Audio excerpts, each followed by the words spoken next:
assigned to the British 30th Corps with the British 40th, no, the British 50th making a landing. They were two of Hollywood's most unforgettable faces. James Garner, the embodiment of effortless charm, and Jack Elam, with that wild, unblinking stare that could freeze a room. Together, they lit up the screen, making audiences laugh, cheer, and believe in heroes bigger than life itself. But away from the cameras, their story was far darker. Elam carried wounds carved in childhood, and Garner once came dangerously close to giving up his own place in Hollywood just to stand by him. What bound them was more than friendship, it was survival. And Garner eventually revealed a truth about Jack Elam that would change everything we thought we knew. The rise of two giants. For many people who grew up watching westerns and classic television, James Garner and Jack Elam were more than just actors. They were fixtures on the screen. Two men whose faces seemed to carry the very spirit of mid-20th century Hollywood. Garner, with his easygoing charisma, became the kind of hero audiences could trust. Elam, with his distinctive eye and unpredictable energy, became the villain you couldn't take your eyes off. Together, they stood as icons of an entire generation of storytelling, seemingly larger than life, untouchable, and always destined to be remembered. Yet behind the images that millions of fans adored, their beginnings couldn't have been more different. And in Jack Elam's case, the truth was far more tragic than most people realized. Garner would eventually see this truth firsthand, long before the public ever began to understand it. Jack Elam's problems began with a childhood that was marked by both hardship and resilience. Born in 1920 in Miami, Arizona, he grew up in a rough mining town where his father worked as a bookkeeper. Sadly, his life took a dramatic turn when he was only 11 years old. While at a Boy Scout meeting, he got into a fight with another boy that resulted in injuries to his left eye, leaving him permanently blind on that side. For most children, such an accident might have spelled an end to any chance of a normal life. But Elam adapted quickly. His damaged eye gave him a look that would later define his career, though at the time it only meant adjusting to school, sports, and the expectations of a working-class family. In a later interview, Elam confessed that he once considered fixing the eye, especially when it began to drift years later. However, he was discouraged by a top Hollywood producer who believed the eye added to his mystique. Despite the injury, Elam was sharp, especially with numbers. He pursued accounting, building a reputation for precision and reliability. By his 20s, he had become an auditor for Standard Oil, one of the largest corporations in America. From there, he transitioned into a more specialized world of Hollywood accounting.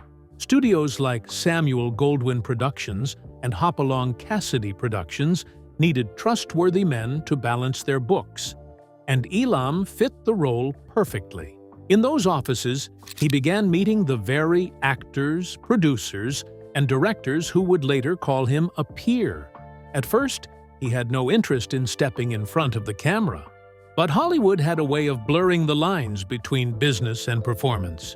By 1949, Elam made his move in an unusual way when he offered his accounting services to a production in exchange for a small acting part. That role immediately sparked something. Casting directors couldn't ignore his face, especially the way his wandering eye added an element of menace, and the way his lean features made him look like trouble even before he spoke. Almost immediately, he was typecast as a villain. For Elam, this wasn't a disappointment. It was steady work, and it gave him a second career that would far outlast his first. His villains became legendary, the kind of characters who made westerns unforgettable. But while Elam was carving his own unlikely path, James Garner was enduring a childhood of a very different sort. Born James Scott Bumgarner in 1928 in Norman, Oklahoma, his earliest memories were shaped by loss. His mother passed away when he was just 5 years old, leaving him and his brothers in the care of their father. But their father's remarriage brought even more hardship, as Garner would later speak about the maltreatment he suffered at the hands of his stepmother. This was a chapter of his life that left scars he carried well into adulthood. Unlike Elam, who lost his eye to chance, Garner's pain came from the very home that was supposed to protect him. When he was old enough, Garner left that environment behind. He joined the Merchant Marine as a teenager during World War II, gaining a sense of independence early on. Later, he served in the U.S. Army during the Korean War. His time there was anything but easy. He was wounded twice in combat, injuries that earned him not one, but 2 Purple Hearts. This experience, like much of his life, taught him resilience. He came back to the United States not just as a survivor, but as someone determined to make a life of his own choosing. His turning point came almost by chance. Garner met producer Paul Gregory, who saw something in the tall, good-looking young man with a quiet confidence. Gregory cast him in the stage production of The Kane Mutiny Court-Martial, a project that put Garner in front of audiences in a way he'd never imagined. And from there, the doors to film and television began to open. By the mid-1950s, Garner was working regularly, and in 1957, he landed the role that made him a household name. Brett Maverick in Maverick. Unlike most Western heroes, Maverick wasn't a gunslinger defined by violence. He was charming, witty, and reluctant to fight unless he had no other choice. Garner brought a moral integrity to the character, a style that set him apart in a sea of tough-guy cowboys. The role made him famous, but it was his natural screen presence that made him unforgettable. For both men, the climb had been long and unlikely. They seemed to stand on opposite sides of the cinematic coin. One the villain, the other the hero. And yet, they were bound by something deeper. They both had endured pain, loss, and hardship that shaped who they became. And Garner, in particular, would come to see Elam's private struggles in ways the public never fully grasped. And it all began with one meeting that would make them part of each other's story forever. The meeting that changed everything. By the late 1960s, both James Garner and Jack Elam had carved out reputations that made them recognizable to audiences everywhere. Garner was the charismatic lead, the kind of actor who could carry a film with little more than a grin and a well-timed line. Elam, meanwhile, had already become one of the most familiar faces in Westerns. His crooked eye and wiry frame made him a natural villain, but his gift for timing hinted at something more. Their worlds officially collided in 1969 with a film that few at the time realized would not only spark a professional partnership, but also revealed the depths of Elam's talent. Support Your Local Sheriff. Directed by Burt Kennedy, the film was a Western comedy, a genre hybrid that could have easily fallen flat in less capable hands. Garner took the lead role of Sheriff Jason McCullough, a drifter who wanders into town and reluctantly accepts the job of sheriff.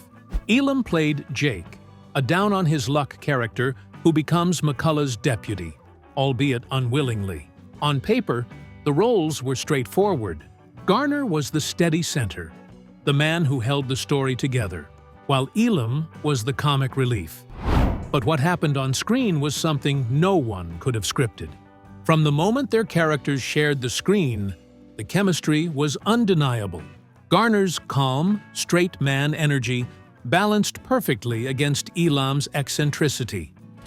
Elam had a way of leaning into his lines, adding odd little quirks, a muttered aside, a twitch of the eye, and a pause just long enough to build tension before landing the punchline. Garner, who had already built a reputation as a natural performer, found himself constantly tested to keep a straight face. The pairing was magic. These touches weren't rehearsed. They came naturally, born from an instinct to keep a scene alive. Director Burt Kennedy recognized the value of this and gave Elam the freedom to go off script. Rather than reining him in, Kennedy encouraged him to explore. And the result was brilliance that even the most polished script couldn't deliver. Garner, for his part, loved it. He later described Elam as one of the most naturally funny men he ever worked with. Coming from a man who shared the screen with some of Hollywood's biggest stars, that was no small compliment. Garner admired Elam's ability to shift from menace to mirth in an instant. To audiences, Elam might have been the villain they recognized from countless shootouts, but to Garner, he was something more, a performer with a rare gift. Their on-screen partnership was so strong that it demanded a sequel of sorts. In 1971, Garner and Elam reunited for Support Your Local Gunfighter. Once again directed by Burt Kennedy, the film gave audiences more of the comedic chemistry they had loved the first time around. Garner played Latigo Smith, a charming con man, while Elam took on the role of Jug May, a hapless gunslinger. The setup was different, but the energy was the same. Garner provided the smooth delivery, the anchor that kept the story moving, while Elam stole scenes with his unpredictable humor.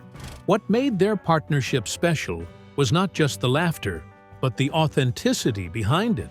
Elam's humor came from a genuine place. He wasn't trying to be clever or calculated, he simply was funny. His eccentricity wasn't manufactured, it was part of who he was, and that honesty translated on screen. Behind the scenes, their working relationship was just as memorable. Elam had a reputation for pulling pranks and keeping sets lively. His unpredictable nature wasn't limited to his characters, it was part of his personality. Garner, known for his laid-back charm, welcomed it. The two men developed a camaraderie that showed in every scene they shared. Where some actors might have been frustrated by Elam's improvisations, Garner saw them as a gift. He later admitted in interviews that he often had to bite his lip to avoid laughing when Elam was on screen with him. It's worth remembering that this period came at a time when both men were already well established. Garner had risen to fame with Maverick and was carving out a career that would eventually span decades. Elam had already been in dozens of films, often typecast as the villain with the wandering eye. But in their collaboration, they found a kind of creative balance that brought out the best in both of them. For Garner, it was a chance to play off someone whose unpredictability kept him sharp. For Elam, it was proof that he could do more than menace. He could make people laugh and do it brilliantly. But while these films made audiences laugh, they also hinted at something deeper. For Elam, the chance to be funny was more than just a change of pace. It was a battle for respect in an industry that too often saw him only as the villain. Garner understood this better than most. He saw past the typecasting, past the damaged eye and the stock roles, to the warm, loyal, authentic man underneath. And that understanding would become even more important as Elam fought for the recognition he deserved. Jack Elam's battle for respect. Jack Elam's journey in Hollywood was not an easy one. Beneath the humor and the memorable characters was a man who had fought for respect his entire life. This struggle began during his early years when his mother tragically passed away, leaving his family to scrape by however they could. With his father doing what he could to keep the household together, Elam found himself working in cotton fields as a boy, long before most children his age had to think about survival. To make matters worse, the accident that defined him physically for the rest of his life would become both his curse and his calling card.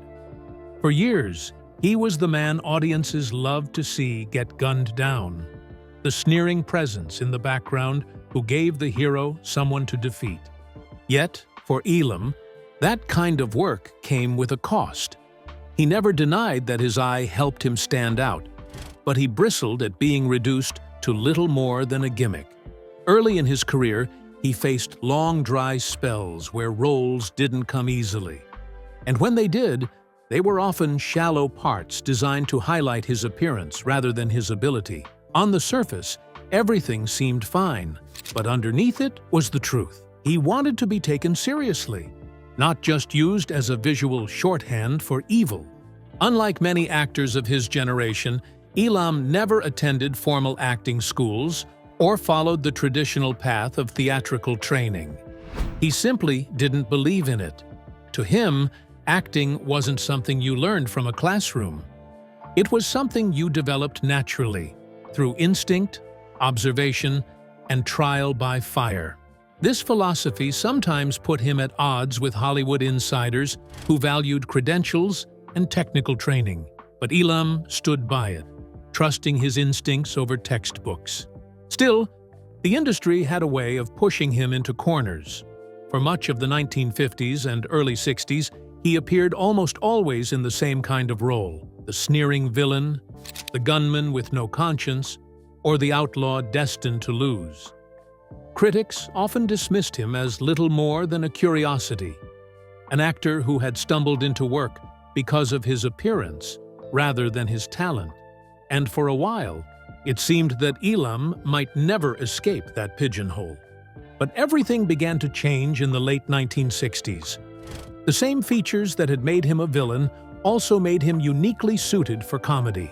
Directors like Burt Kennedy recognized that Elam's timing and eccentricity could do more than frighten an audience. They could make them laugh. And that was the beginning of Elam's reinvention. This shift was more than just a lucky break. It was the respect Elam had been chasing for decades. He had range, depth, and a gift for delivering moments that couldn't be manufactured. And he could finally prove it. Even so, Elam never forgot the years of struggle. He remained outspoken about the way Hollywood reduced people to appearances, often poking fun at the system with his trademark dry humor. His comments weren't so much bitter as honest, the kind of wisdom that came from someone who had lived through the industry's unfairness and survived. Jack Elam had fought for recognition, and in the end, he won it. But his story didn't end with comedic triumphs or scene-stealing performances. His later years brought their own challenges, and his final days revealed a quieter side of the man who had once been Hollywood's most unforgettable villain. The last days of Jack Elam. By the mid-1990s, Jack Elam had already given Hollywood nearly half a century of memorable characters. He had gone from the lean, menacing outlaw of westerns to the comic foil who could bring audiences to laughter with little more than a glance. In 1995, after appearing in the television film Bonanza Under Fire, Elam decided it was time to step away from acting. It wasn't a dramatic announcement or a grand farewell tour. True to form, he simply stopped taking roles, closing the door quietly on a career that had seen him appear in well over 100 films and television shows. For Elam, retirement meant a slower pace and time to enjoy life outside the demands of Hollywood. He had already relocated years earlier, settling in Ashland, Oregon. The town's relaxed charm suited him. Away from the sound stages and spotlights, Elam embraced a quieter existence. He became a familiar local presence, known less as a movie star and more as a neighbor who carried the same dry wit that had made him famous. Elam never fully lost that spark of humor. He could be cantankerous, but always in a way that made people smile. Age did little to dull his personality. Even as his health declined, he remained sharp, his humor intact. Before he officially stepped away from acting, Elam had already been recognized for his contributions to the Western genre. In 1994, he was inducted into the Hall of Great Western Performers at the National Cowboy and Western Heritage Museum in Oklahoma City. It was a fitting honor for a man who had helped define the look and feel of countless Westerns, even if many of his characters had been the villains audiences loved to hate. For Elam, the recognition represented something more. Proof that his work, once dismissed as typecasting, had left a permanent mark on American film history. Elam passed away in Ashland on October 20, 2003, at the age of 82. The news spread quickly, and the tributes poured in. Fans remembered not only the sharp-eyed villain, but also the comic genius who lit up screens. Colleagues who had worked with him spoke of his warmth, his unpredictability, and his authenticity. His death closed the chapter on a career that was anything but ordinary. But even as tributes filled newspapers and television broadcasts, there was one perspective that carried particular weight: the reflections of James Garner, who had seen sides of Elam few others ever had. And it was Garner who eventually revealed the truth about his friend. The truth Garner waited to tell. When James Garner spoke about Jack Elam in later years, his words carried the weight of both admiration and loyalty. Garner had worked with many actors throughout his long career, but when he spoke about Elam, his memories came alive in a way that showed just how deeply he valued their friendship. To Garner, Elam was more than the comic relief or the villain with the unforgettable stare. He was one of the most authentic men he ever met. Garner often explained that what made Elam unique was his honesty. Elam never tried to reinvent himself to please a studio, never polished his image for the press, and never pretended to be anything he wasn't. In an industry where reinvention was almost expected, Elam's straightforwardness stood out. Garner respected that quality, not only because it made Elam genuine, but also because it made him reliable. On a film set where egos could run wild, Elam's unvarnished personality was a grounding force. But Garner's respect for Elam went deeper than on-set memories. He knew how Hollywood often treated actors who didn't fit its narrow mold of leading men. Elam had endured years of being typecast, written off by some as a novelty, despite having a range that went far beyond the stock villains he was handed early in his career. Garner wanted people to understand that Elam was not just an actor who got lucky with his looks. He was a craftsman, someone who worked harder than most to shape characters that audiences still remembered decades later. This loyalty wasn't only expressed in words. During casting for Support Your Local Gunfighter in 1971, rumors circulated that studio executives were hesitating to bring Elam back as Garner's sidekick because they wanted someone more conventional, who fit the typical image of a Hollywood star. Reports revealed that Garner immediately pushed back, reportedly telling the producers in no uncertain terms that if Elam wasn't in the picture, neither was he. As the film's main draw, Garner had the leverage to make demands, and he used it to ensure Elam got the role. Some accounts suggest he even refused to finalize his contract until Elam was officially confirmed. It was a rare example of a major star putting his own career momentum on the line to protect another actor's place. But this decision wasn't simply about friendship. Garner truly believed that Elam brought something to the screen that no one else could. To remove him for the sake of appearances would have been a mistake, both artistically and morally. It was about respecting talent, regardless of how unconventional it looked. That stance revealed not only his loyalty, but also his keen sense of integrity, qualities that defined much of Garner's own career. When Elam passed away in 2003, Garner's reflections helped shape the way audiences remembered him. While newspapers and television tributes celebrated the memorable villain-turned-comedian, Garner spoke of something deeper. He described Elam as an artist who had been misunderstood, a man whose greatest strength was his refusal to be anything other than himself. Garner wanted people to see past the eye injury and the typecasting, to understand the real man who had brought so much life to the screen. In doing so, Garner ensured that Elam's legacy would not be reduced to a caricature. He painted a picture of a loyal colleague, a brilliant improviser, and a human being whose honesty was as remarkable as his talent. However, as much as James Garner admired Jack Elam's authenticity and resilience, his own life carried battles that were far less visible to the public. Behind the charm and easy confidence that made him one of television's most beloved stars, Garner fought personal struggles that tested his strength just as much as any role he ever played. James Garner's private struggles. James Garner spent most of his career playing characters who seemed unshakable, whether as Brett Maverick, the quick-witted gambler who could talk his way out of a gunfight, or Jim Rockford, the resourceful private investigator who solved cases with more wit than force, Garner projected a steady calm that audiences trusted. Yet away from the cameras, his life was marked by challenges that revealed just how much he had to endure. One of Garner's longest-running battles was with clinical depression. He spoke openly about it in later years, admitting that it was something he had faced for much of his life. The depression wasn't constant, but it came in cycles, leaving him with long periods of fatigue and heaviness that could be difficult to shake. At a time when mental health carried far more stigma than it does today, Garner's willingness to acknowledge his struggles was unusual.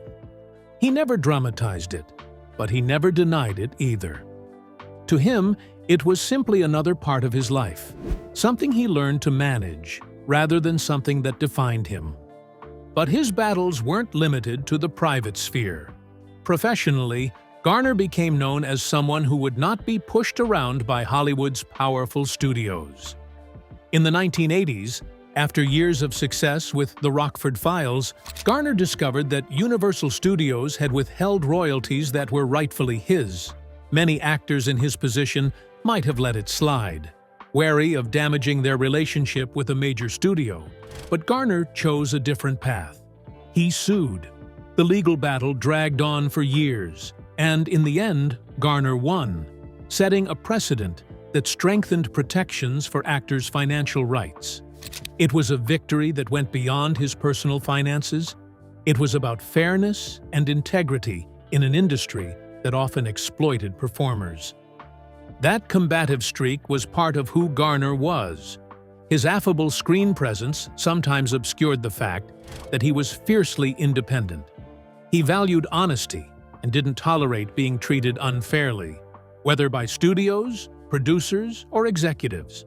Some in Hollywood found him difficult because of this, but those who knew him best understood it as an extension of his character. Garner believed in doing the right thing, even if it meant ruffling feathers along the way. As the years went on, Garner faced another kind of struggle: his health. Decades of working on physically demanding productions had taken a toll on his body. He endured multiple heart problems and survived several strokes. Despite the setbacks, he continued to work when he could, appearing in films like Space Cowboys in 2000 and television projects well into his 70s. Even when illness slowed him down, he carried the same humility that had defined him since his early years. Garner never complained publicly about his health, preferring to focus on the work and the people he loved. When he passed away on July 19, 2014, at the age of 86 in Los Angeles, tributes poured in from across Hollywood. Younger stars who had grown up watching him, as well as contemporaries who had shared the screen with him, remembered him with deep affection. Colleagues described him as one of the most genuine people they had ever met. Tom Selleck, a television icon, praised his influence on the craft of acting. And Sally Field, who had known Garner personally, said that there were few people on earth she adored as much as him. To many, the loss was not just of a colleague, but of a dear friend whose kindness and humor had touched lives. The tributes reflected the two sides of Garner's legacy. On the one hand, he was the Hollywood star whose roles defined an era of television and film. On the other, he was remembered as a man of integrity, humor, and resilience, someone who navigated fame without ever letting it distort his sense of self. In the end, James Garner's story was not just about stardom. It was about a man who faced his struggles head-on and managed to leave behind a legacy built on more than charm. He left behind the memory of someone who fought for fairness, who endured illness with dignity, and who remained authentic in a world that often demanded pretense. Just as he had once stood up for Jack Elam, he stood up for himself, proving that integrity mattered more than image. Do you think Jack Elam was treated fairly by Hollywood during his lifetime? Let us know in the comments section below. If you enjoyed this video, don't forget to click on the next video on your screen, like this video, and subscribe to our channel for more updates.